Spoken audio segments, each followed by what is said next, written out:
When you look at the kind of comings and goings of Brexit, is it time to say, well, the clock is still ticking, we don't have a deal, I need to take some positioning on the possibility of a no-deal Brexit? Well, look, if you look at it from an equity market perspective, the UK equities have been the worst performing major region since the vote in June 2016. And what's been even clearer than that is this massive dichotomy between the domestic stocks and the international stocks. So at one point, the international stocks were outperformed by almost 50%, and that's narrowed a little bit in the last few weeks. And I think investors are thinking that it's still very messy, there's not a clear picture, there's a load of fog out there, as Mark Carney was referring to. But the risk of a no-deal Brexit seems to be getting smaller than it was maybe a couple of months ago. And from that perspective, some of the UK domestics may be starting to look a bit more interesting. At the same time, Jordan, we look at GDP growth in 2018, the weakest in 6 years. We're expecting it probably to slow a little bit more. And then I'm looking at euro sterling. It's not really moving, still range bound. Is that a euro story or is it a UK GDP story? It's a mixture of the two. So when the numbers came out, when I was advising my clients, in terms of the euro data has collapsed. If you look at the PMIs, we're now below trend. The UK data has done the same thing. They're actually following each other and tracking quite nicely. So stripping out from the growth data, what is Brexit related? You could say the stockpiling we saw in the manufacturing, that is Brexit. But in general, it's a global thing. So that's why euro sterling, which is a relative trade between our closest partner in trade, that's why it's not moving so much. Cable, pound against the dollar, that is going lower and moving quite a bit more this morning.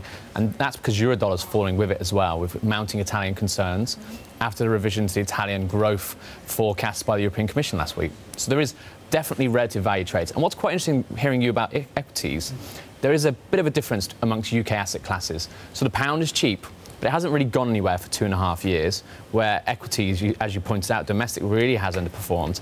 But then there's the inflation market in the UK. European inflation markets have collapsed in terms of their premium for inflation in the 5 years ahead. The UK stayed really stable. So different parts of the UK markets are pricing different levels of Brexit uncertainty. I want to bring back that chart then. Nick Nelson, I'm going to you with UBS right now. Bring up this chart if you would. We just showed it. And what Jordan Rochester is talking about is this move downward here in a true collapse of disinflation in the EU versus the flatness here in London. Nick Nelson, you went from 7 down to 4% earnings forecast. That's a really tepid and miserable number. Explain why I need to be in equities with low single-digit earnings growth. Sure, it's a good question. I think the answer is the equity market has moved way ahead of that already. So if you look at the moves last year in 2018, we saw the biggest de-rating in terms of multiple contraction for 8 years. We saw over 20% fall in PE multiples here in Europe. And what we've seen in this reporting season for Q4 has been very interesting, right? We've seen companies disappoint, we've seen companies miss. Yeah. But actually, if you look at the performance of the shares on the day, it's been the best for the last 5 quarters. So even if they've missed, relative to the market, they've not done as badly as people might think. So what I'm saying is we think a lot of this is now discounted in the price. But yes, it's weak growth in terms of earnings. So within the UBS battle of the United States, Europe, in the UK, where do I want to place asset to cash this morning? Which market do I want to enjoy going into? Well, look, I think Europe is certainly the one that has the most catch-up potential. If you look at return on equity for European companies, it's around about 12%.